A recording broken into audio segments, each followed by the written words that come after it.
இறைவன் மிகப்பெரியவன்.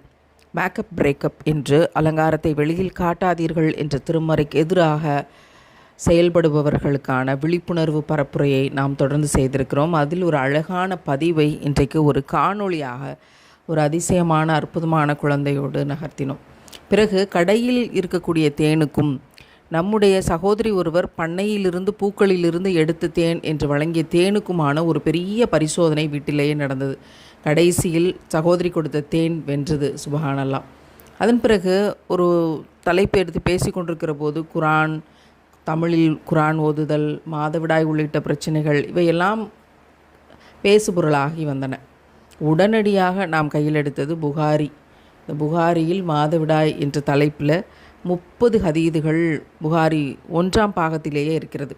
அவற்றை எடுத்து ஆராய்ச்சி செய்த போது எத்தனை தகவல்கள், எத்தனை செய்திகள், எத்தனை விளக்கங்கள், தூய்மை அடைவதற்குத்தான் இறைவன் எத்தனை வகைகளை தந்திருக்கிறான். சுபஹானல்லாஹ்.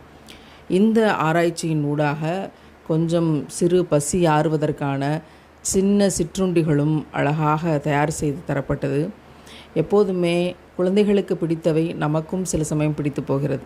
அதற்கு பிறகு முகரம் 5ஆம் நாள் உதவியாக அண்ணாபுரம் என்று தஞ்சை மாவட்டத்தினுடைய ஒரு சிதிலமடைந்து கொண்டிருக்கிற பள்ளிவாசனுடைய கழிப்பறை கட்டிட பணிகளுக்காக நம்மிடம் கேட்டிருந்தார்கள். நாம் அனைவரும் சேர்ந்து நிச்சயம் உருவாக்கி கொடுப்போம் என்ற நம்பிக்கையோடு இன்றைய பொழுது தொடர்ச்சியாக நிறைய கழிப்பறைகளை கட்டி கொடுக்கும் பணிகளில் இதுவரைக்கும் 25க்கும் மேற்பட்ட கழிப்பறைகளை கடினப்பட்டவர்களுக்காக நாம் கட்டி தந்திருக்கிறோம்.